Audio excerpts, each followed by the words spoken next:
So, yes, as introduced, one talk about AI. I hope I can convince some of you that there is some benefit of at least trying, perhaps also using agentic operations in the networking world. And today, briefly about myself, I did my PhD at ETH Zurich with Professor Laura van Bevo, so that's the electrical engineering side. We also have a bit the computer science side here with Adrian Perrick and all the Zion people. Major topics more around inferring paths, ingress, egress points based on noisy data, also detecting BGP hijacks when you have only partial information from data plane signals. And then briefly after my PhD, together with other PhD students from ETH, we founded netfabric roughly 2 years ago, where I'm now a CTO.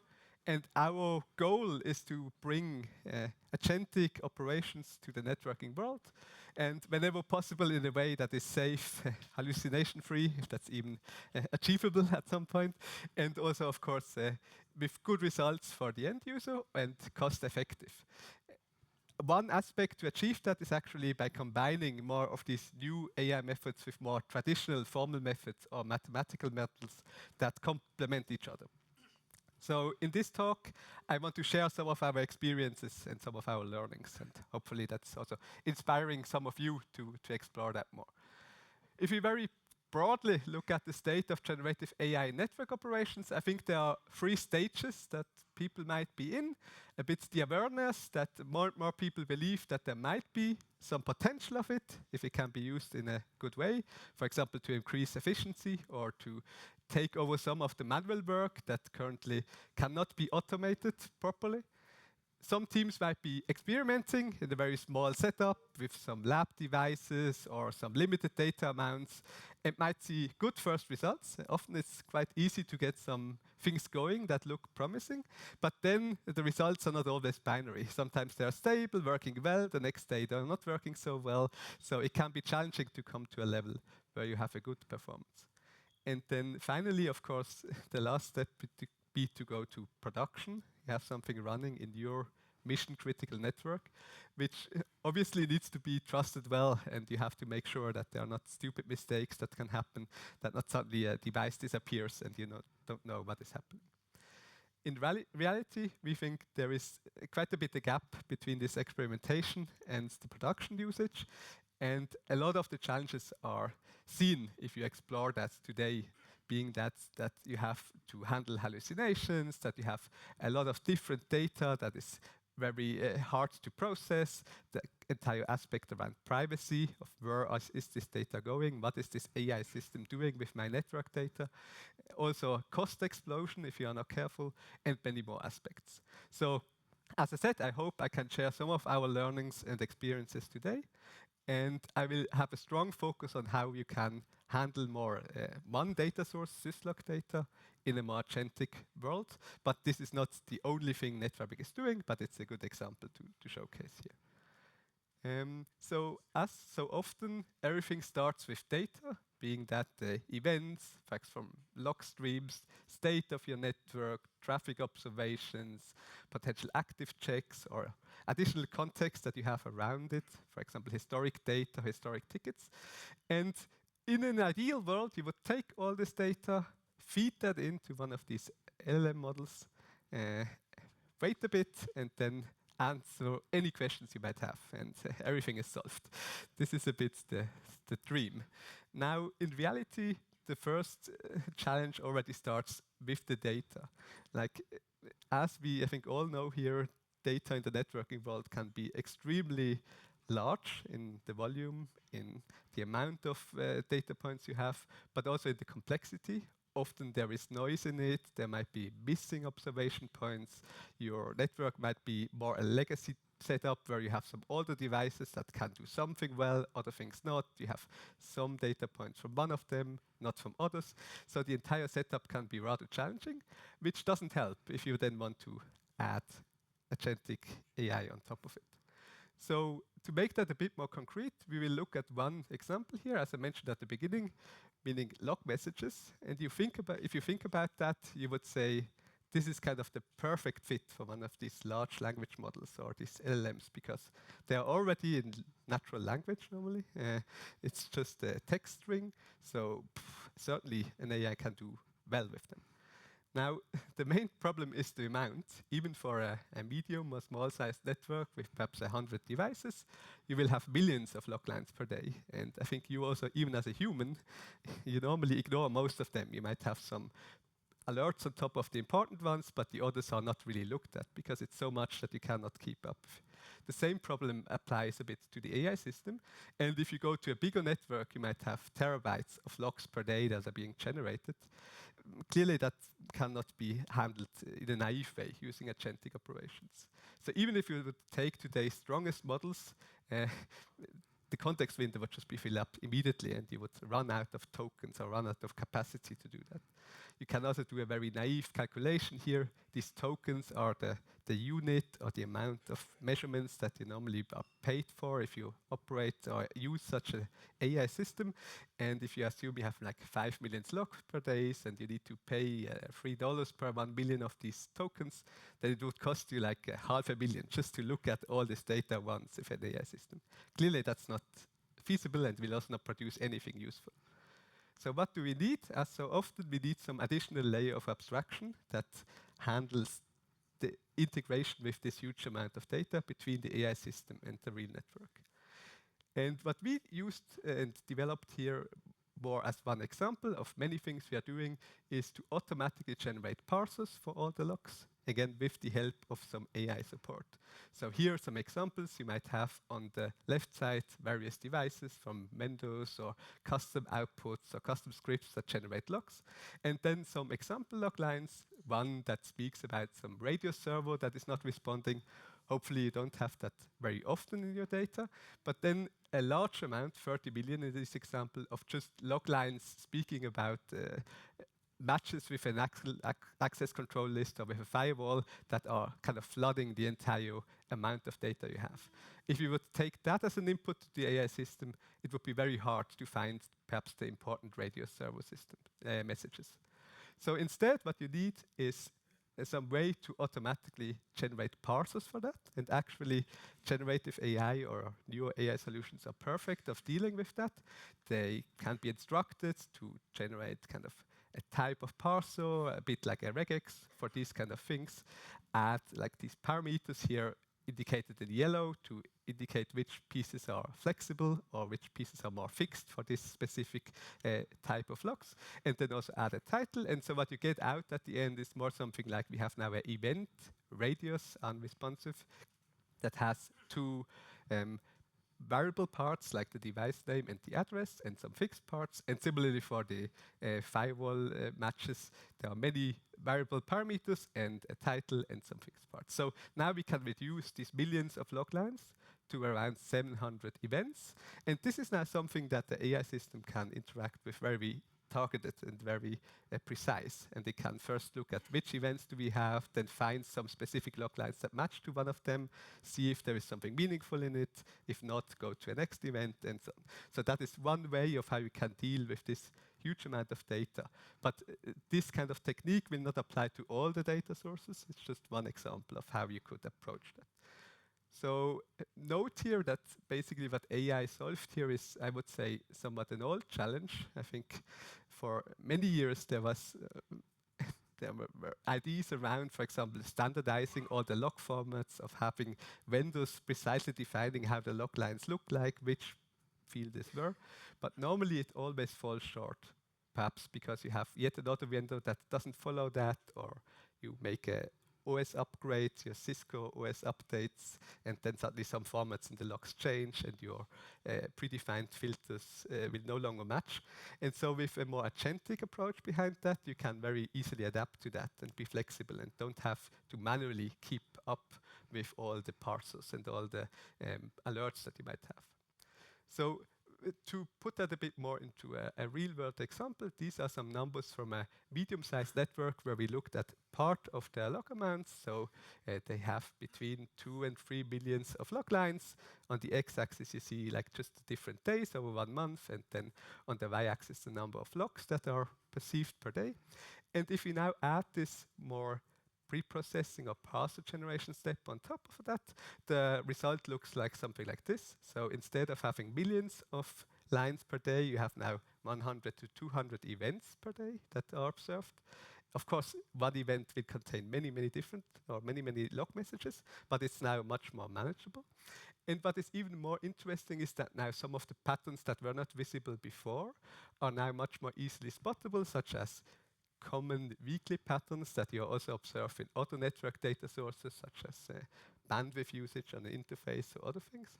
And perhaps even more interesting is if we differentiate between these events that we see for the first time, now indicated in green here, and events we saw already in a previous day. So as you would expect, of course, if we just start and don't know anything about the logs, everything is new, so the first day is kind of completely green. But then the amount of new events is decreasing as the log data repeats itself, like it will report similar things. There are some outliers, like here, like a week later, there was some sort of maintenance going on in the network where devices were upgraded, which generated either rare events or rare log messages, or some of them changed because the OS update might have made something different. But even after 1 month, there are still new events that appear that with perhaps traditional methods, if you think more about doing you generate a very strict regex to get alerted, you would probably have missed because you did not anticipate them. So this is just something where now with the AI, there is much more flexibility to approach such a very targeted use case. What I want to share a bit is how to get there. It's not that trivial. So if you think about your perhaps ChatGPT experience or your coding experience, then normally it can work well, but sometimes it's also doing quite stupid things. So these are some examples of things we encountered when trying to generate these parsers. On the left side, you have the log line. On the right, then a specific parser that is being generated. And in the first example, the AI system kind of correctly identified that there might be some sort of flexible part here for the device name, but the interface was just hard-coded to this specific value. So of course, if you then see a second log message that has the same format but speaks about a different interface, it would not match to this parser. So it's kind of useless. So this is an example of a too specific setup. The second one is a bit the other extreme. Here the AI system just decided that a dot star would be a perfect representation for this log message. Yes, I mean, it matches this log message, but unfortunately also every other one that you have in your network. So again, not very useful. Or there might be also some sort of lack of domain knowledge. So here there is for us very easy to see that's an IP address. So you would expect kind of a format that really matches the entire IP address so that you can search or filter for it. Instead, the AI system kind of designed a pattern that extracts every 8-bit part of it, which I mean, it's not necessarily wrong, but this pattern would even match things that are not IP addresses. So that can be also a challenge. So these are just some of the things you have to overcome. And in order to do so, 5 techniques that in our experience worked quite well are listed here. So the first one I will explain in a second in more detail. You also need to add like guardrails and error checks. So for example, what I showed before, you can detect rather easily if you look at the output of it, if you get a dot star back as a pattern that seems like something is off. So you can perhaps retry or try again. You can also do like dedicated handling of the log prefix. So especially if you think about a normal setup where you have a central syslog collector, normally there is like a timestamp, a host name, and other things that's always the same. So it pays off if this is very precisely parsed so that there are no stupid mistakes happening there that could mess up or assign logs to a different device. And finally, it of course helps to add targeted instructions in the system prompt.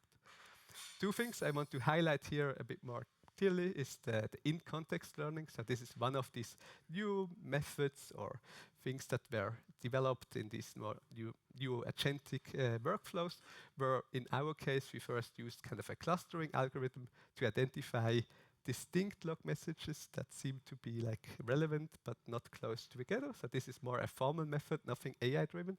Then we use the AI system to generate the first set of parsers for this small sample set. Had a human-driven improvement on that. So that means like someone from us were fixing potential mistakes.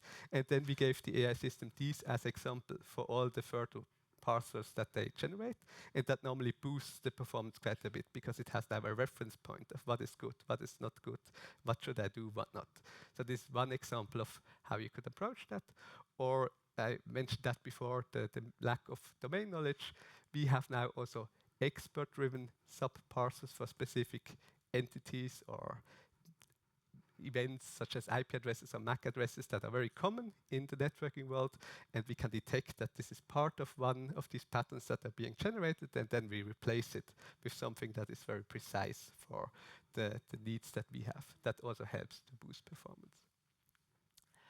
To conclude this log part here, I want to just say that this is only one aspect. So the parsers are quite useful because you now have these events, you can figure out what is new, what not, you can filter much more easily, but you can also do more interesting stuff on top of that using, again, potential AI, but also traditional methods. For example, you can now much more directly compute anomaly scores, or you could have a detailed insights into these different values that are in a parameter field or in one of these pieces that are flexible or variable between logs, and you can very easily figure out that for example, in one log line, normally the user that is executing a command is always Hans, but once it's root, so that's perhaps something that is strange and you should be alert. So I started with this slide before, and we kind of looked at one specific example, log messages, how we can make that a bit more approachable and understandable for an agentic system in general. But similar work needs to be done for all the other data sources that are relevant, for example, for an exploration in the network or for finding an incident. And at NetFabric, we have solutions for most of these. Sometimes it's the data amount, as in the log example, that is the challenge. But if you think about the device configuration, they are normally not that long. Of course, it's still large configurations, but compared to all the logs you have in the network, it's probably not the same thing. But the complexity of the data or the differences between vendor is one challenge that sometimes the AI systems struggle with. Or similarly, if you have time series data that is not even natural language, it can be also challenging for an agentic system to make sense of that. And so for all of these things, you need different steps and different techniques to make them work. So now you could say, oh, are we done? Unfortunately not. Now the data is perhaps a bit more agent-friendly, but now the agent itself that would process this data can be challenged as well. So it could be that the retrieval or the interaction with this data is now a problem, that there are safety or guardrails that you need to operate that in a meaningful way, or that you have a lack of domain knowledge once again, or that the AI system simply starts to hallucinate. So to just indicate that with one example, I will move away from the log data, but instead consider flow observations.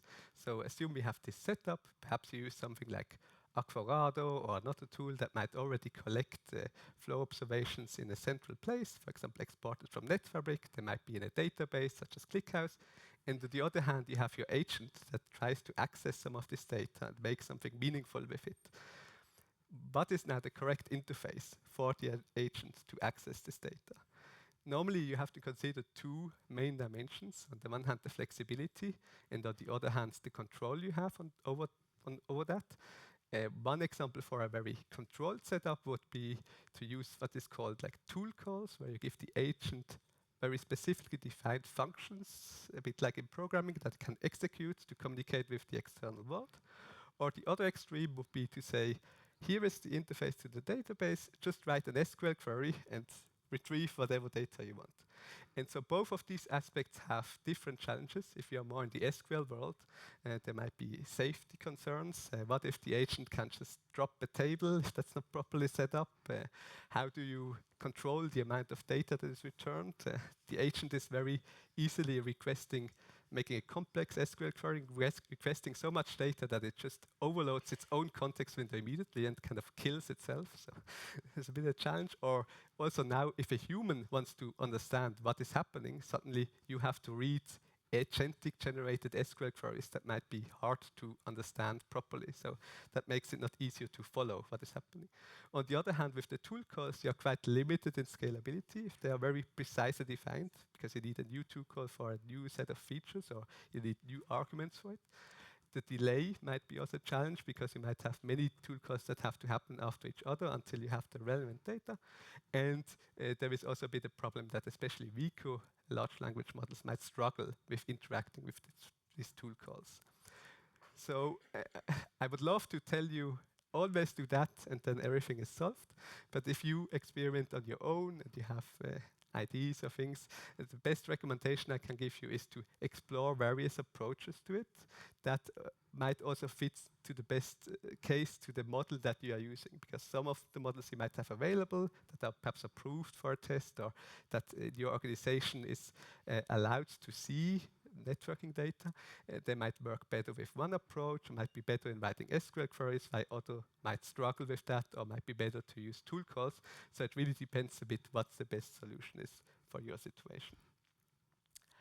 To conclude, if you overcome all these challenges, also the lack of domain knowledge, the hallucinations, and so on, then there opens this door of potential interesting use cases that you can now do with such an agentic system that has deep insight into your network, that can start from investigations, so understanding where is the issue or who is impacted, potentially external communication. Think about updating your status page if there's an incident much more quickly than if a human has to manually write something. It could be around maintenance, where you might want to do a pre and post check or have some AI system look over the ongoing maintenance, detecting strange behaviors. You could support for planning, or if you are adventurous and trusted enough, perhaps also move more towards remediation.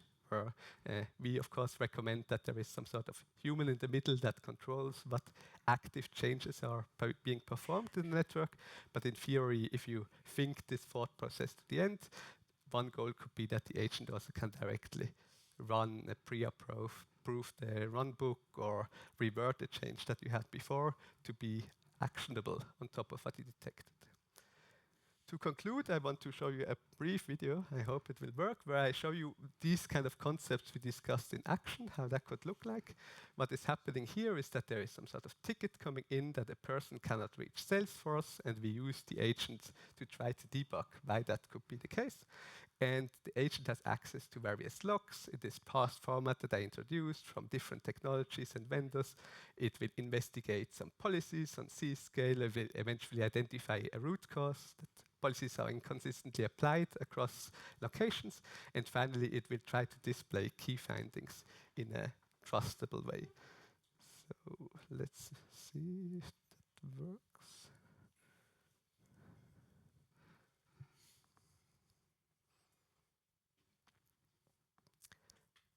So this could run on top of incoming tickets. We execute it now automatically. The agent gets, like, if you use ChatGPT, gets kind of this description of the incident, then starts to make a plan on what it should start to look at. So it has some high-level ID, what exists in the network, which kind of technologies are used, what is happening. And then it starts to go through these steps, and you will also see that over time this list will be increasing as there are new findings or new things that are coming up. And it's in the middle part, it's doing like a lot of work at the moment, a lot of noise that is not so important to follow. What is interesting to note, though, is that all these green dots and these wrenches are interactions with some of the layer in between the data and the agent itself. So, for example, it's able to retrieve some of the logs in a meaningful way by looking at some of the events that seem relevant. It can use an API from Zscaler to get policies and configurations. It can look at potential other data sources, other tickets, not really used in this example, but it will autonomously go through this process. So this video, just for reference, is not speed up. So that's kind of the performance you could get. Of course, this is a bit more in a limited demo environment. So if the data amount is higher, that might vary, or some things might be more delayed. But in, I would say, half a minute, the agent will have done its exploration. Perhaps one interesting finding or challenge here as well is a bit making sure that the agent doesn't stop after the first thing that looks strange. So what can happen very quickly is, if you look closely, you might also see that it jumped a bit between steps and first looked at that and that. And if something looks off, initially the agent might just say, thank you, I found it here. Great finding. And we added a lot of knobs and a lot of touches to try to say, are you sure that you looked at everything? Could not always this tool be useful? Should you not always do that? And so that the continuation of the entire exploration takes place. And you saw before just that there are some logs were displayed also visually. Here we address one of the other challenges, this more security aspect, that whenever we show such data that comes directly from the code, so we have codes that puts data into the display, not the agent itself, and that prevents that the agent can mess up or add changes to the underlying data that might make something off. And so we are done in a second. So the error, in case you are wondering, is that there is a bypass rule for Zscaler already available, or for Salesforce already available in Zscaler, but it's not applied for this location that the user was in, and that's why the user was blocked from using Zscaler. And what you can also see now is some sort of reference feature where you then can get an understanding based on which raw data the agent now made this assessment, which then helps the expert to assess if that makes sense or not, or if you can trust this investigation or not. So with that, I'm at the end, and just a last slide here. Yeah. Anyway, I want to just highlight that besides me, there is also Simon Chero from our team around. So if you are exploring agentic operations or have challenges there, feel free to reach out to us and have a chat. Thank you.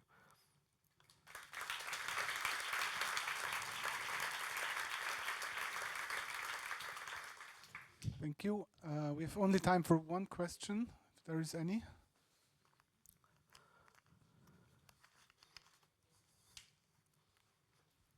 It is Severin from Austin University. I have a question regarding the events you craft.